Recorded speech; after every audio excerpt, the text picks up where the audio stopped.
La mort, tout le monde redoute la mort. Tout le monde ne veut pas mourir. Personne en réalité ne veut mourir, même si on nous dit souvent que pour aller au paradis, il faut d'abord mourir. Mais personne n'aime la mort. Et il est une opinion dans les milieux spirituels et religieux qui dit quand même que la mort doit se préparer. La mort se prépare. Mais cette mort que tout le monde redoute, pourquoi et comment la préparer? Notre démarche aujourd'hui, c'est de comprendre le pourquoi et le comment avec Monsieur Difrim Basungama de la Rose-Croix, l'association rose-chrétienne Max Handel. Bonjour. Bonjour, c'est Dias. Le Prabhu Yugala Kishora Das de la religion Bhakti Yoga. Bonjour. Lucien Zabani, grand maître de la puissance spirituelle du Verbe. Bonjour. Bonjour. André Mayanda, chevalier du Varja, triomphant de l'homisme, sinon la religion homiste. Bonjour. Bonjour, messieurs.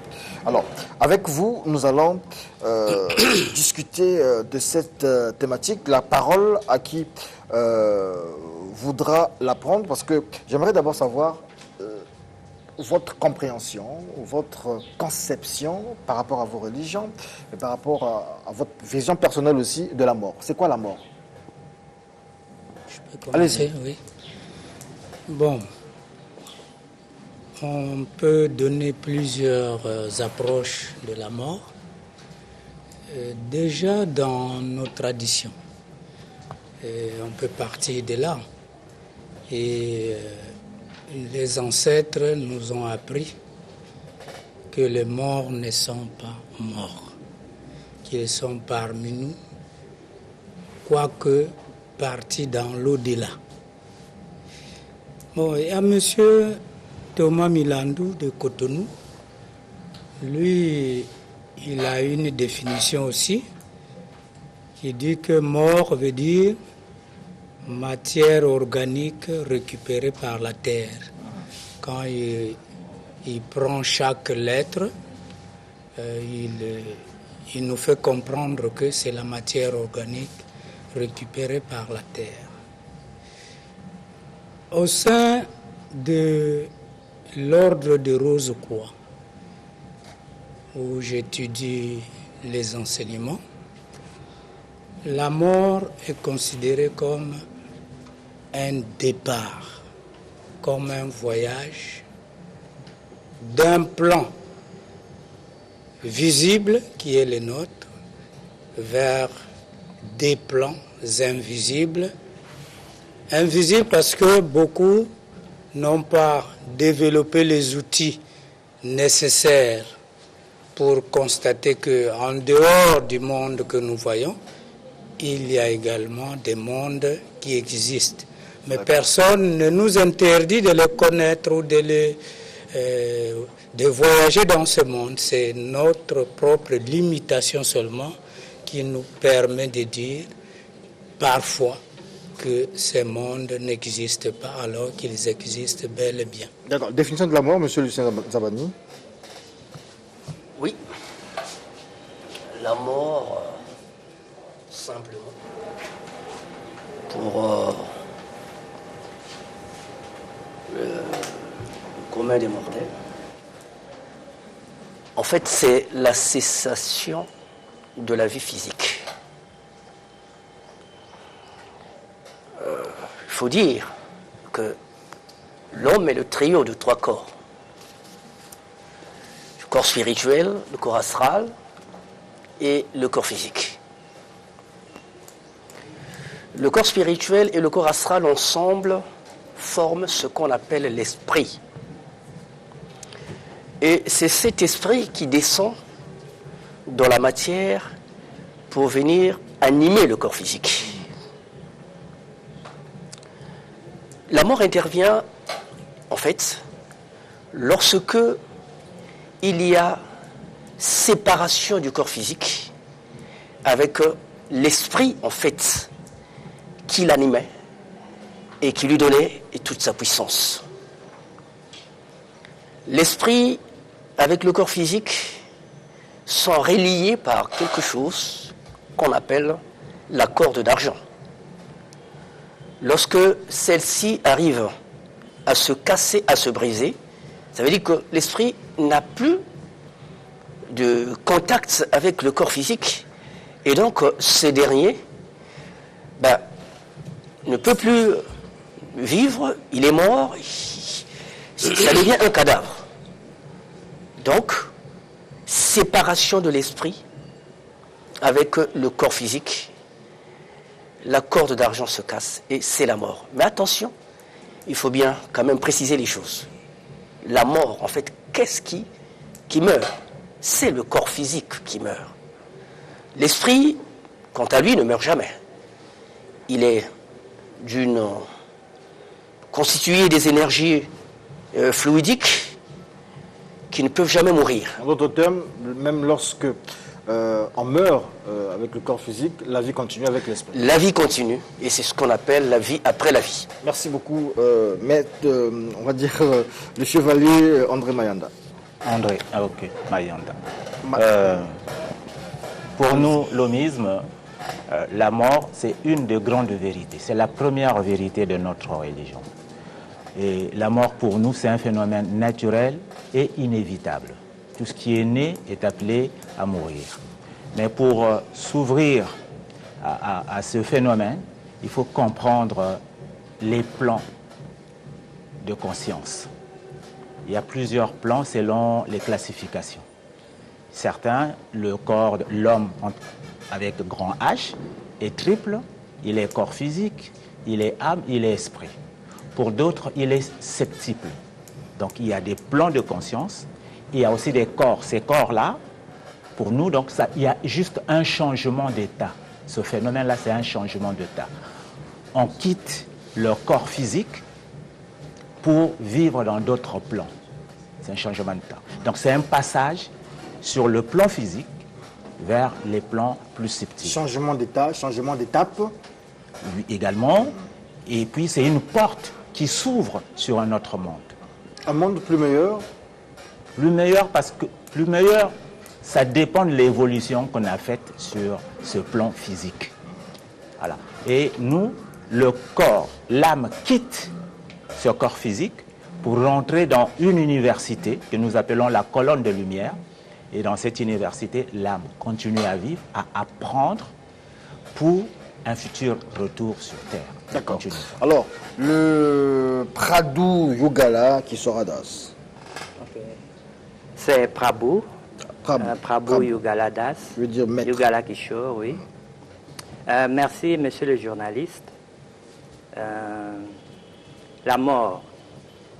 Je vais peut-être vous étonner en disant que, en fait, c'est que la mort n'existe pas.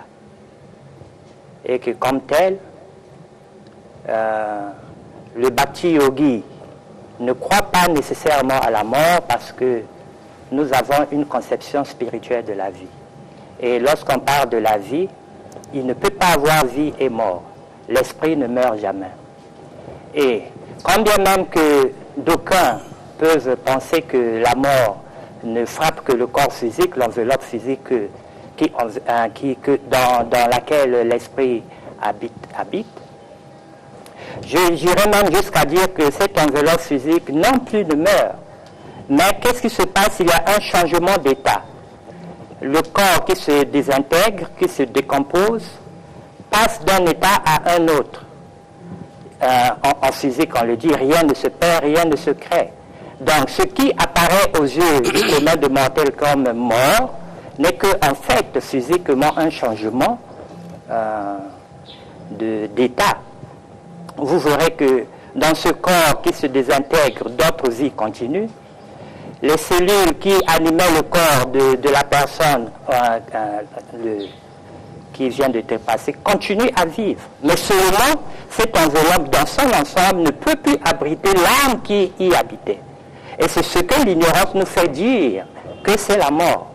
Alors en fait, la mort en tant que telle est une construction sociale. Ce sont ces genres de concepts qui sont balancés comme ça dans la société pour quelques femmes, disons, qui n'ont rien à voir avec la spiritualité. Le corps matériel est divin, ça vient de Dieu. Or, tout ce qui vient de Dieu ne peut pas mourir. C'est parce que lorsque on est dans une conscience matérialiste que l'on confond le changement d'état à quelque chose de catastrophique, de mort.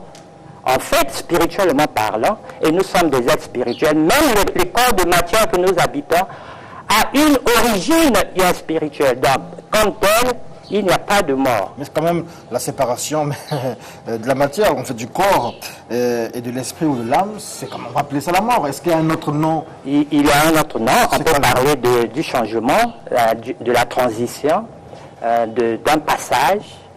Tout ce qui est positif, pas négatif, parce que la mort confère ou bien emmène une connotation négative. Voilà pourquoi les gens ont peur de la mort. Parce qu'ils se disent que ok, c'est la fin, et que c'est la fin des haricots, on ne peut plus rien faire. Et de là, étant être spirituel, nous sommes dans une matière qui est temporaire. On se dit que bon, je vais mourir avec le corps. Et ainsi, naît la peur. Et c'est là que vient le péché. C'est là que vient tout le problème. Maître Lucien Zabani, le Prabhu Yogala qui sera, finalement, a raison. On a peur de la mort pour rien parce qu'elle n'existe pas. Écoutez, nous sommes physiques. Dire que nous sommes spirituels, je ne partagerai pas tellement cette façon de voir les choses. On est physique, l'apparence que nous avons, elle est physique, constituée d'une matière lourde, palpable, avec une fréquence vibratoire de 20 000 vibrations à la seconde. Ok? Et bien donc, quand nous parlons mort, nous sommes vivants. C'est en tant qu'hommes que nous parlons de la mort. Mais il existe bel et bien, puisque la personne qui est là, ok, qui respire, qui vit, qui peut se mouvoir, n'est-ce pas? À un moment donné, ben, elle ne peut plus le faire. Elle se refroidit. On dit que ce n'est qu'un changement d'étape ou d'état. Changement d'étape du corps. Je ne sais pas, moi, sincèrement, je dis que... Réaction Je voulais réagir. La peur vient d'où? C'est parce qu'on ne prend pas conscience de la constitution de l'être, de toutes les dimensions de l'être. On s'accroche au corps physique qui mouvoie sur Terre. Mais en dehors de ça, il y a d'autres plans plus subtils. Et maintenant, depuis un certain temps, on pense même que pour aller à la rencontre de Dieu, pour aller à la rencontre du Christ, le passage obligé est celui-là de la mort. Donc on n'a plus peur. C'est une conception assez courante et fréquente dans l'islam comme dans le christianisme. Voilà, comme dans le christianisme. Et donc, quand on a pris conscience que c'est le corps physique qui reste, qui se décompose, et l'âme continue son voyage, sa pérégrination dans d'autres plans, on n'a plus peur de la mort. Ça devient même un phénomène d'espoir, puisqu'on va à la rencontre du divin. D'accord. La grande question de cette tribune d'Ifrim Basungama, c'est en réalité, est-ce que la mort se prépare? Bien. Elle peut se préparer, la mort, étant vivant, même si certains disent que la mort n'existe pas. Bon, voilà. On peut rentrer dans un débat où les téléspectateurs risquent de ne pas se retrouver et on aura échoué les minutes que vous nous aurez accordées. En fait, tout ce que nous venons de dire est vrai. Mais mettons-nous au niveau du téléspectateur et peut-être on va être utile pour ce petit temps qu'on nous a accordé. Il faut d'abord dire que la mort n'a pas existé dans le plan de Dieu. Cela est nécessaire pour repréciser les choses. C'est lorsque les esprits lucifères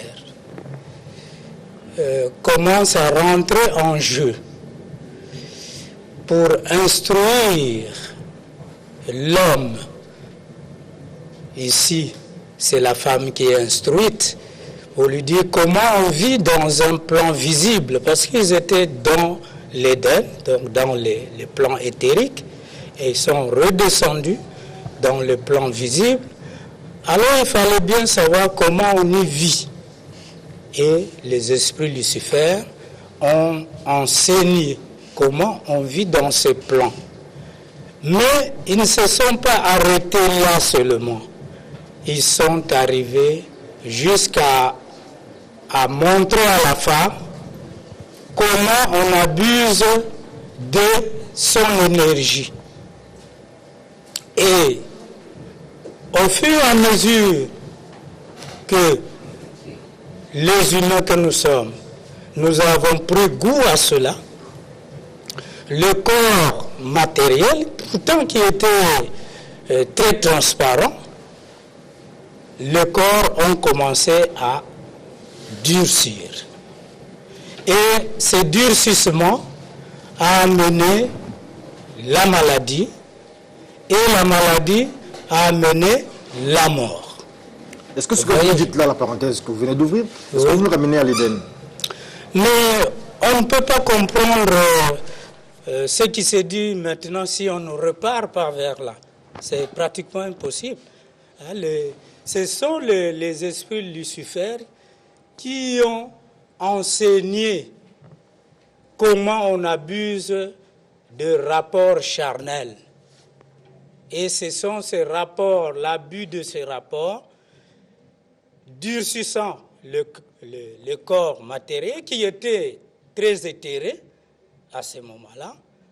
Le durcissement va amener un dysfonctionnement des organes, d'où la maladie, et ensuite l'affaiblissement du corps. D'accord.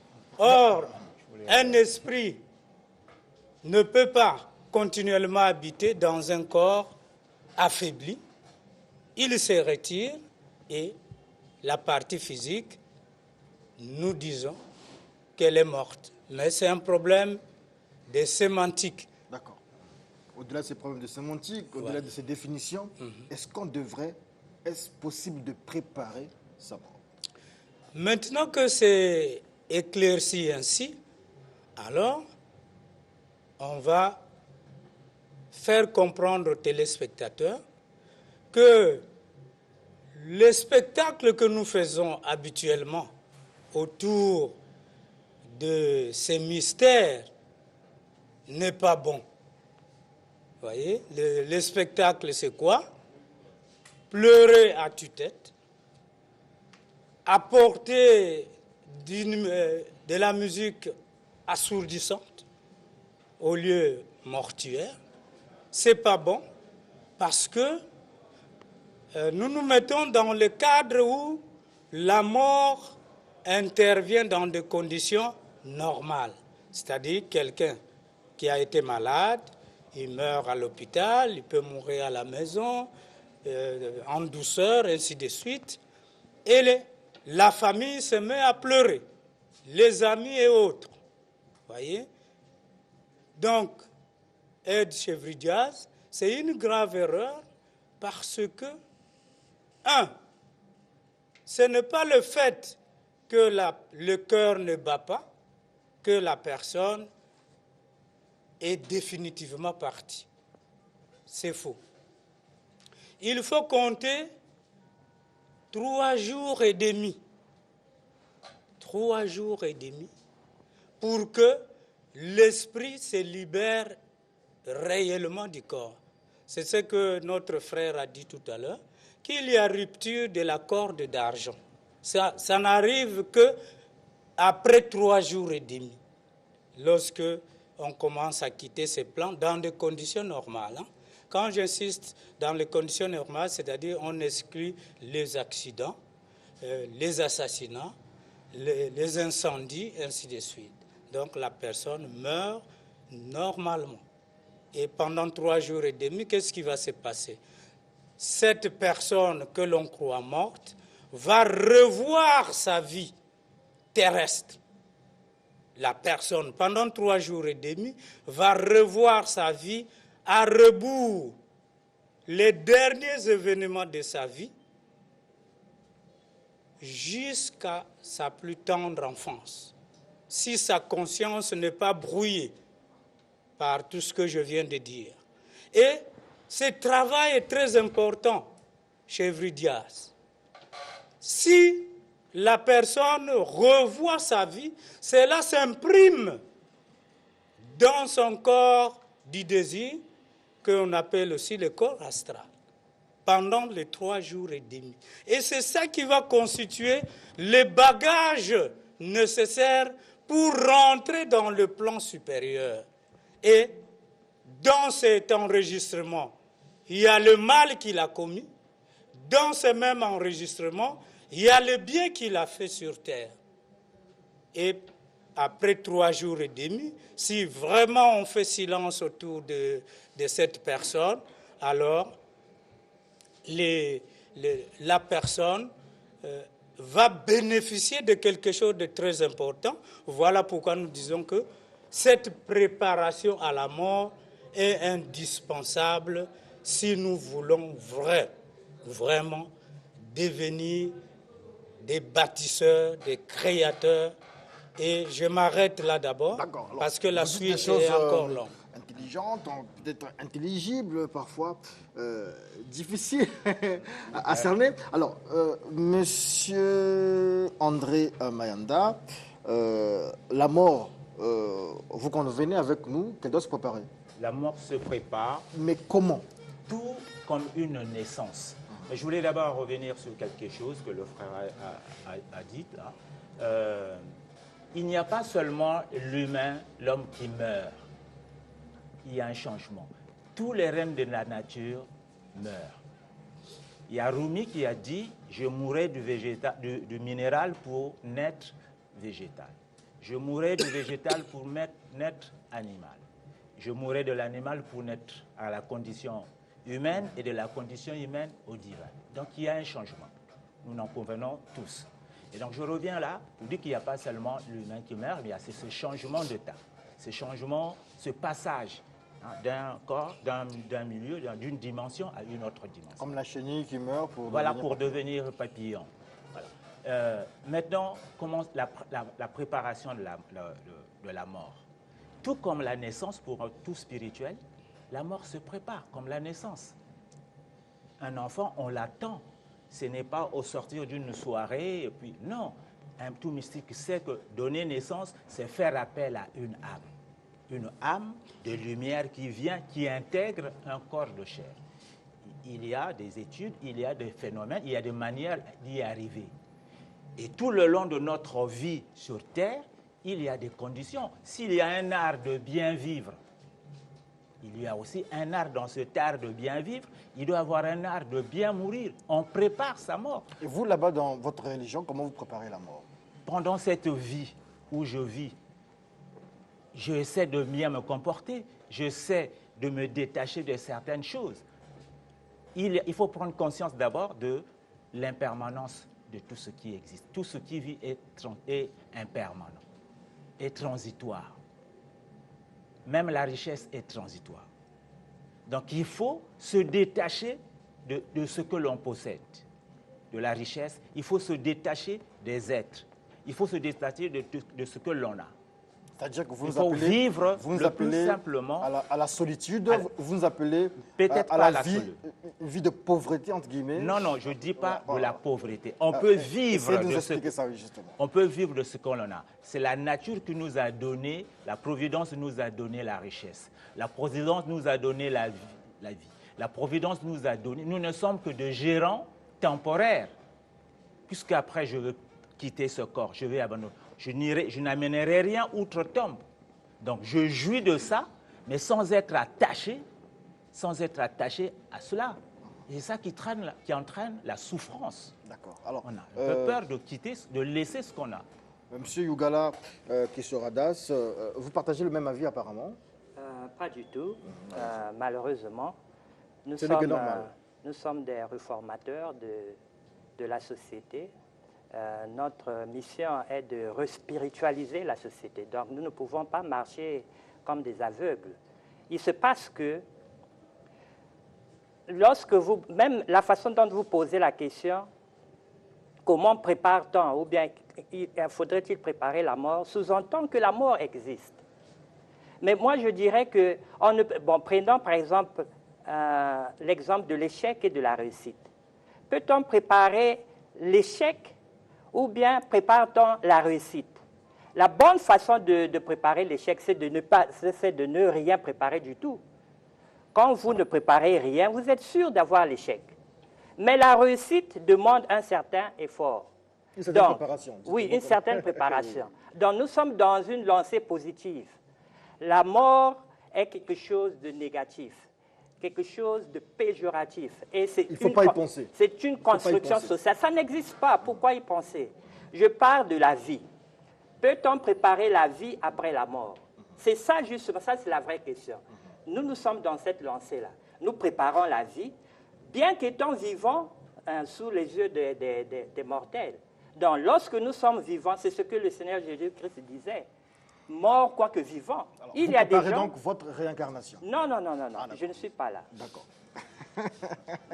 Nous préparons la vie parce que, quand bien même que nous sommes vivants maintenant, il y a certains qui sont déjà morts parce que spirituellement, ils ne vibrent pas.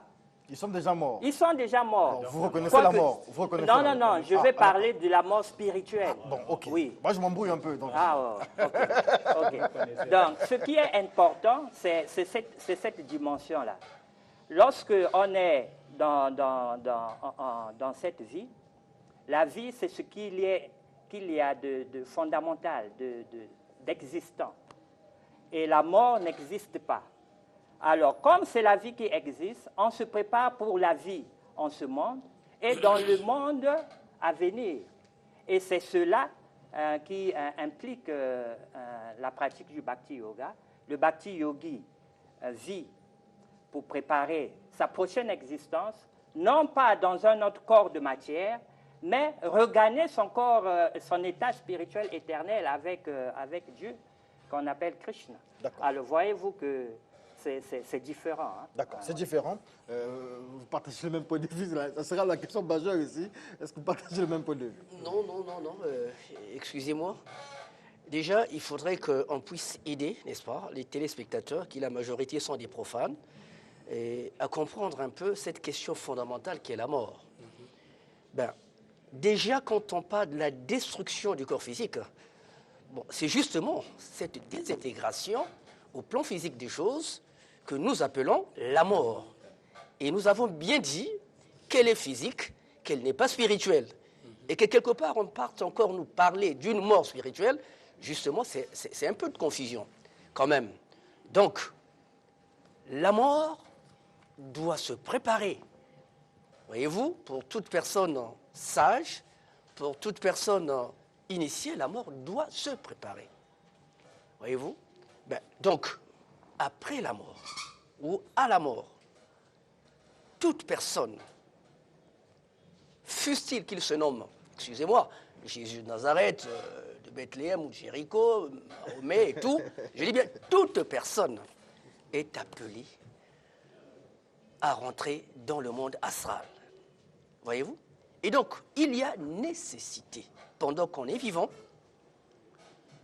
de connaître la mort, prendre conscience de cette réalité et savoir en quoi consiste-t-elle. C'est très important parce que sinon, on sera confronté à une réalité qu'on n'a jamais connue et c'est de là où justement la peur amène les hommes à devenir par la suite de la mort des esprits errants, perturbateurs, attachés à tout ce qui est matériel et donc ils ratent ce fameux voyage dont on a fait état ici. Donc, préparer la mort, c'est justement la connaître. N'est-ce pas? Bon, je reviens enfin sur ces notions de connaissance, n'est-ce pas? Puis finalement de conscience. Il ne faut pas être ignorant. Parmi les choses les plus fondamentales qu'il faut connaître pendant qu'on a été en vie sur la terre, c'est la vie et la mort. Donc, il faut aller dans les écoles où cela s'enseigne. Les écoles initiatiques, par exemple, et la puissance spirituelle du Verbe, on est bien une. Alors, à ce moment-là, on vous apprendra exactement ce que c'est que la mort, loin d'être un châtiment de Dieu, comme la plupart des gens le pensent, loin d'inspirer la peur. Mais la mort, là, c'est quand nous sommes entre nous, je vais dire que c'est une loi. Une loi qui est liée à l'évolution de l'âme. Elle n'a rien de négatif, rien de... Absolument rien. C'est une loi qui est liée à l'évolution. Vous ne pouvez pas évoluer sans mourir. Ce n'est pas possible. Il faut mourir pour évoluer. D'accord. Nous allons faire évoluer ce débat. Nous allons faire évoluer ce débat dimanche prochain, si j'ai la grâce d'avoir tous ces maîtres et grands maîtres ici. Le temps pour moi de satisfaire quand même la curiosité du peuple de Studio 210. J'ai deux questions ici. C'est pas vraiment autour de la mort, mais c'est quand même lié à ça. Entre le corps et l'âme, bon, on la pose quand même. Qu'est-ce qui est supérieur à l'autre? L'âme. Tout le monde dira l'âme. Oui, mais la constitution occulte de l'homme montre qu'il y a quelque chose qui est dense, hein, le corps matériel, et au fur et à mesure qu'on avance, ça devient éthéré ou fluidique. Donc l'âme est fluidique. Et donc c'est l'âme qui est au-dessus du corps. Je sais que tous les maîtres le diront, oui. Oui, allez-y. Et puis l'âme se construit. C'est pas quelque chose d'inné comme ça. L'âme se construit. Oui, c'est construit. L'âme, c'est quoi? C'est la quintessence, c'est-à-dire ce qu'il y a de meilleur dans ce que nous faisons. Vous voyez? Et c'est là qu'on reconnaît les gens en disant « Ah, mais c'est une personne qui n'est pas bien. » Parce qu'on fait allusion à son âme. On dit « Ah, mais elle est bien. » On fait allusion à son âme. sujet, oui, l'âme et du corps. Et l'âme peut mourir. Hein.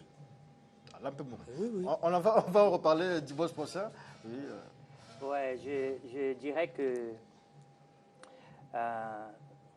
l'âme est une énergie supérieure et le corps ou bien toute chose matérielle est aussi une énergie mais inférieure de Dieu. Alors, en tant qu'énergie supérieure, l'âme a tendance à dominer sur la matière. Et c'est ce qui fait que cette apparente supériorité. L'âme et le corps, c'est comme le moins et le plus. On peut dire ça comme ça? Non, pas du tout. D'accord. Alors, l'esprit a-t-il une durée déterminée dans le corps, l'esprit? Très bien. C'est lié La durée de la vie? Oui, une durée de la vie. Par exemple, une vie sur Terre, selon les lois divines, ben, normalement, l'homme devait faire 150 ans sur cette terre des hommes. Avant de pouvoir quitter son corps physique, qui aura déjà fané, aller se reposer pour venir revêtir un corps physique, donc suivre le cycle de ses réincarnations, c'est 150 ans. Mais à cause de tout ce qu'on a eu à évoquer ici, les accidents, les guerres et tout, ben, il peut arriver qu'à 40 ans, patatras, ben voilà, c'est un accident qui arrive, on est obligé de repartir, on est obligé de mourir. Merci. Voilà. Beaucoup, grand maître Lucien Zabani, vous représentez ici la puissance spirituelle du Verbe. Merci au chevalier du Varja triomphant André Mayanda. Vous représentez la religion homiste sur ce plateau. Merci aussi au Prabhu Yugala Kishoradas qui représente ici le Bhakti Yoga et nous l'aurons tout à l'heure pour nous parler du karma. Et merci aussi à monsieur Difrim Basungama de l'association rose-chrétienne Max Sandel, l'homme dit temps sur les réseaux sociaux de la profondeur. On se retrouvera dimanche prochain, si Dieu le veut, si l'énergie créatrice le veut, pour reparler de ce sujet. Voilà, on va essayer de faire évoluer le sujet. Merci beaucoup, merci à vous. Et tout de suite, c'est l'entretien avec Saïd Ahmad. Nous parlerons de la spiritualité. Est-ce que la spiritualité est universelle? Est-ce que le Prabhu Yogala qui sera africain peut aussi être dans le Bhakti Yoga? Est-ce que le chevalier Mayanda peut lui aussi aller dans l'omisme? Bon, on va en parler avec Saïd Ahmad tout à l'heure dans Entretien. Merci. Merci.